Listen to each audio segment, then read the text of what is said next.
2 ай мурда эле курулуш түшчү жердин негизи казылып, жумушчулар имараттын пайдубалын бекемдөөчү түркүктөрдү орнотуп жатышкан. Эми болсо чатыры жабылууда.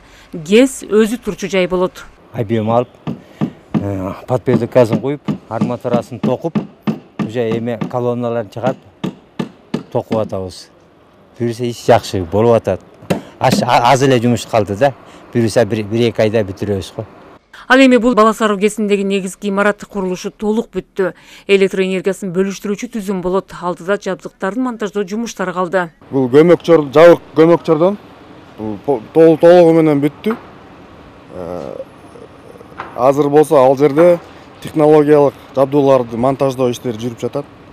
Бул жакта КЭСтин имараты негизги каркасы толугу менен бүттү. 1-2 жуманын ичинде сыртын жаап, полностью жаап коебуз.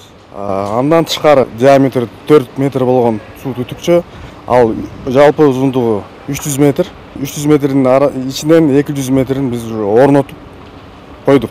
Иш бул ыргак менен жүрсө, КЭСтин биринчи агрегаты 2023 жылдын декабрь айын этектеп, жаңы жыл алды ишке берилер мерчемделүүдө. Биринчи 5 мегаватт агрегатын орнотуп атабыз. Бул жабдуулар Австриядан алынган. Ал жерден бул жерге шеф-инженер келип, анын көзөмөлүндө агрегатты монтаж кылып атабыз. План менен эле биз бүгүнкү күндө баратабыз. Графиктен кечиккен жокпуз. Талас облусунда Киров суу сактагычы 1975 жылы ишке берилген.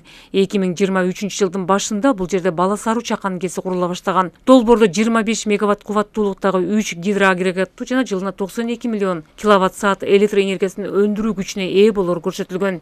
Салика Сариева, Илхан Арсланбеков, Ала Тоо 24, Талас облусу.